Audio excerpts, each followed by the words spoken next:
Olá, gente! Tudo bem com vocês? Espero que estejam todos muito bem, com muita saúde, junto com seus familiares. Neste momento que nós estamos com suspensão do calendário acadêmico, eu me propus a trazer algumas atividades de contabilidade para que vocês possam trabalhar com a rotina de estudo. Afinal de contas, nós não estamos em férias e temos que tentar aproveitar esse tempo de isolamento social para avançar nos nossos estudos. Então, eu me propus a fazer essas videoaulas. Lembrando que, durante esse momento que nós estamos com suspensão do calendário acadêmico, não haverá avaliação. Então, todas as aulas que eu vier passar para vocês serão aulas complementares. Quando nós retornarmos da suspensão, aí sim serão estabelecidos quais são as estratégias para que a gente possa avançar no conteúdo e fazer todas as avaliações que sejam necessárias. Mas por enquanto vocês podem ficar muito tranquilos em relação aos nossos momentos. Não haverá avaliação. Muito bem, o objetivo da nossa aula de hoje é discutir o patrimônio. Então eu vou apresentar para vocês as características do patrimônio e a gente vai avançar no estudo da contabilidade. Para isso, eu vou passar diretamente para os slides para que a gente possa já trabalhar o patrimônio. Então, o nosso patrimônio, ele é o objeto da contabilidade. Então seria muito interessante que a gente relembrasse qual é o conceito de contabilidade para a gente entender a inserção do patrimônio neste objeto. Então eu trouxe para vocês aí, para vocês relembrarem. Mas vamos tentar montar esse conceito de patrimônio para a gente ir resgatando o que a gente já estudou. O patrimônio, ele como objeto, está dentro de uma ciência. E essa ciência, ela tem técnicas próprias para estudar esse patrimônio, para controlar esse patrimônio. E também tem o objetivo de fornecer informações. Então, o nosso conceito era esse. Contabilidade é a ciência que, por meio de técnicas próprias, tem o objetivo de estudar e controlar o patrimônio das empresas, das entidades econômico-administrativas, visando fornecer informações aos usuários. Notem que eu já deixei destacado aqui para vocês o patrimônio. Por quê? Porque é o objeto de estudo da contabilidade. E é por ele que nós vamos começar a trabalhar hoje. Então, o patrimônio tem um conceito próprio. O conceito de patrimônio, ele gira em torno da definição de cada elemento que será estudado pela contabilidade. E o conceito dele é: patrimônio é o conjunto de bens, direitos e obrigações de uma pessoa física ou de uma pessoa jurídica. Nós verificamos na aula passada que o campo de aplicação da contabilidade são as empresas, porque há obrigatoriedade da lei para isso. Mas também lembramos que tanto as pessoas jurídicas, que são as empresas, como as pessoas físicas possuem patrimônio. Então, o patrimônio, enquanto classificação, enquanto conceituação, é o conjunto de bens e direitos e obrigações de uma pessoa física ou jurídica. Para complementar esse conceito, a gente vai ter que lembrar que o patrimônio sempre terá uma avaliação monetária, ou seja, sempre será valorado e transformado em dinheiro, deverá ser representado em dinheiro. Por quê? Porque a contabilidade controla os bens, direitos e obrigações da sua forma monetária. O próximo passo que nós temos a partir desta conceituação é trabalhar especificamente cada um dos elementos que fazem parte do conjunto do patrimônio. Mas antes de a gente trabalhar esse conjunto de bens, direitos e obrigações, eu gostaria de trazer para vocês aqui um pequeno macete para a gente não esquecer deste conceito. Então, é uma representação gráfica. A gente vai se utilizar de um conceito da matemática que usa a figura do círculo como a representação de um conjunto. Então, quando eu colocar aqui um conjunto de bens, direitos e obrigações, de quem? De uma pessoa física ou jurídica, que deve ter avaliação monetária, eu tenho o patrimônio. Então aqui, com essa figura que nós temos aqui, a gente tem o conceito de contabilidade de patrimônio muito bem definido. Ó, patrimônio é o conjunto de bens, direitos e obrigações de uma pessoa física ou jurídica com avaliação monetária. Então, eu acho que esta figura pode nos ajudar muito a fixar o conceito do patrimônio. Mas agora a gente vai trabalhar cada um dos elementos que nós verificamos que o patrimônio tem para que a gente possa avançar. A gente tem que entender cada um deles porque a gente pode ter conceituações diferentes e não estar errada. Agora a gente vai sempre optar por utilizar as classificações que são basicamente suportadas à contabilidade, que a contabilidade utiliza como parâmetro. O primeiro deles é o bem. Então, o que são bens? Bens são todas as coisas capazes de satisfazer as necessidades humanas. Então, se satisfaz uma necessidade humana, é classificado como um bem, tá ok? E a contabilidade, dentro da classificação dos bens, faz uma classificação de bens a partir da sua utilidade. Como eu uso o bem? Ele pode ser classificado de 3 formas distintas. Pode ser classificado como bens de uso, como bens de troca e como bens de consumo. Então eu vou colocar os 3 aqui para a gente poder acompanhar e entender a diferença entre um e outro. Os bens de uso são aqueles que são utilizados e mantêm as suas características permanentes.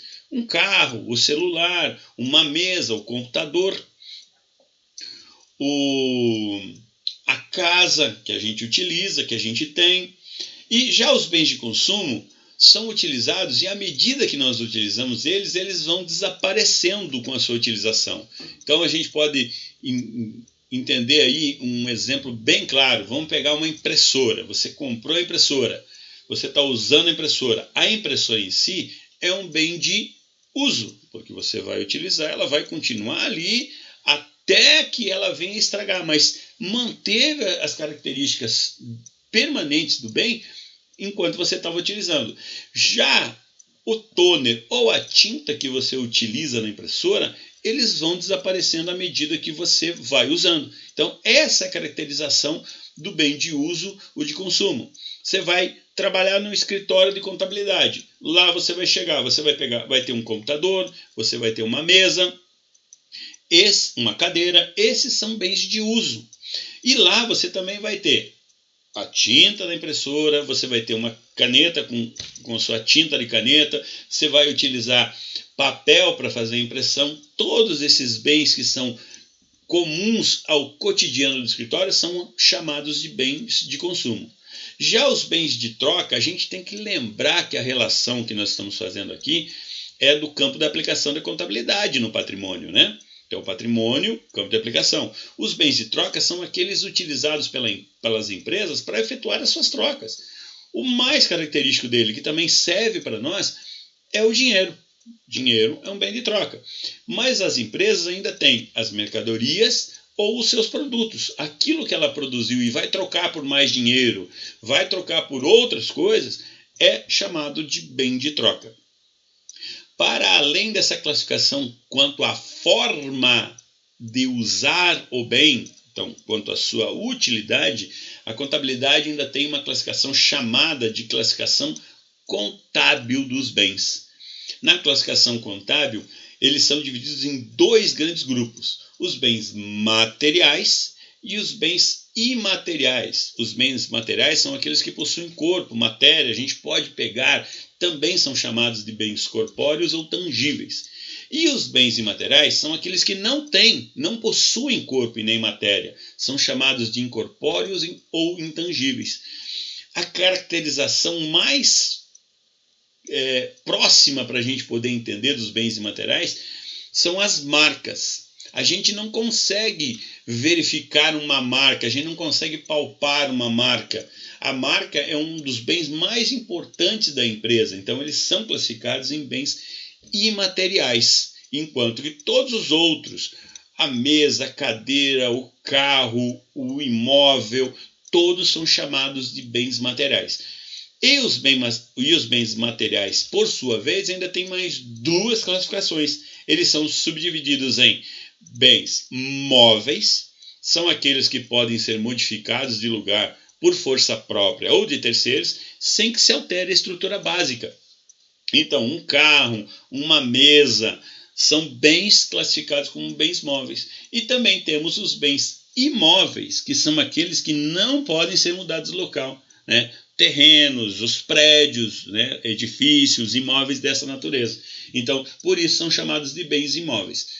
Essa é a classificação contábil. A gente vai precisar dela quando a gente avançar para a contabilidade, no estudo da contabilidade. Como também vai precisar das classificações de acordo com a utilidade dos bens quando for avançar no estudo da contabilidade.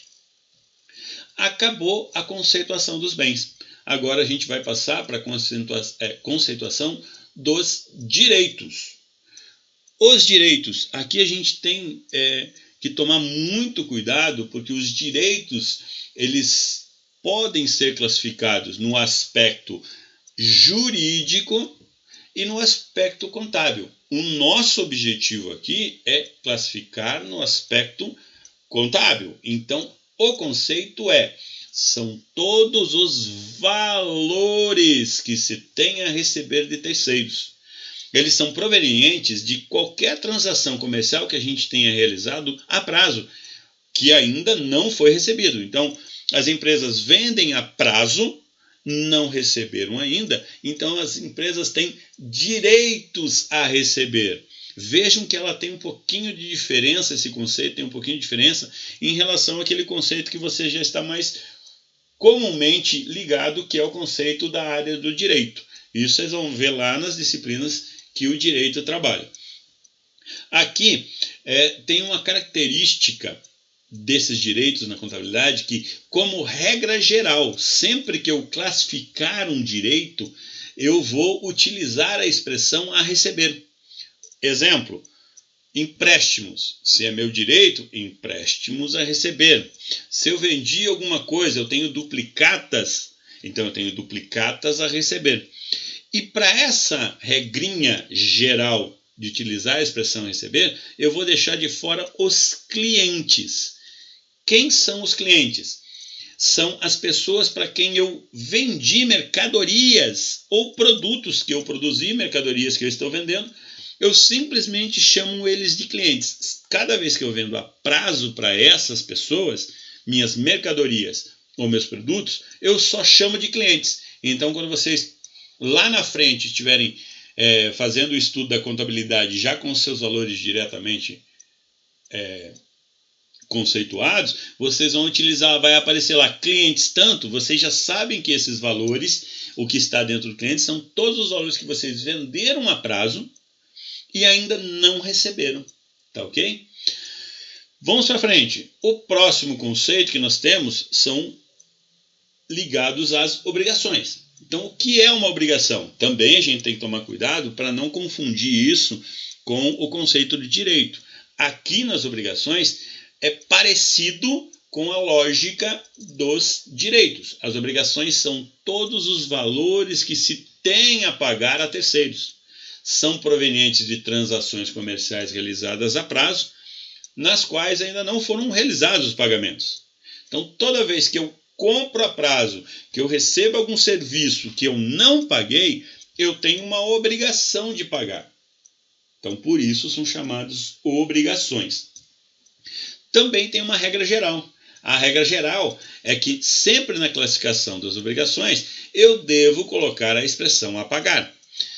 Eu poderia usar o termo duplicata. Se aparecer só para vocês duplicata, vocês vão conseguir classificar se é uma obrigação ou se é um direito? Não. Por isso que precisa essa complementação.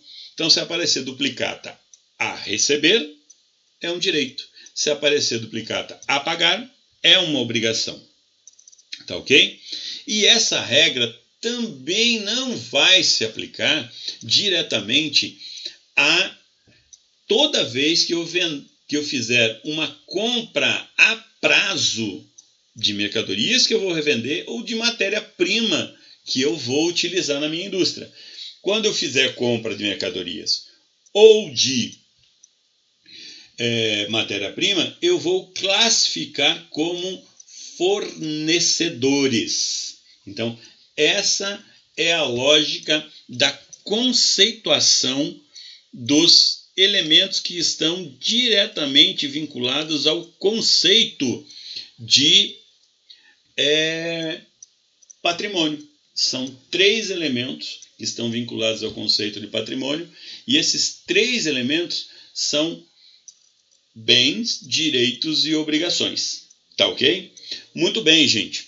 Com isso, nós finalizamos aqui mais uma das nossas aulas, e o objetivo não é fazer aula muito longa, certo? Eu vou passar mais aulas assim mais curtas para que a gente consiga não deixar maçante esse vídeo, não fique muito comprido. Então a gente pode trabalhar de uma maneira mais agradável, tá ok? Então eu queria desejar para vocês aí um ótimo período de estudo, que queria também pedir para que vocês tomem todos os cuidados inerentes ao isolamento social. Quando vocês forem sair, evitem sair primeiramente, mas se vocês forem sair, usem a máscara. Quando retornarem, lavem as mãos, usem álcool em gel para que vocês possam sempre estar prevenidos, certo?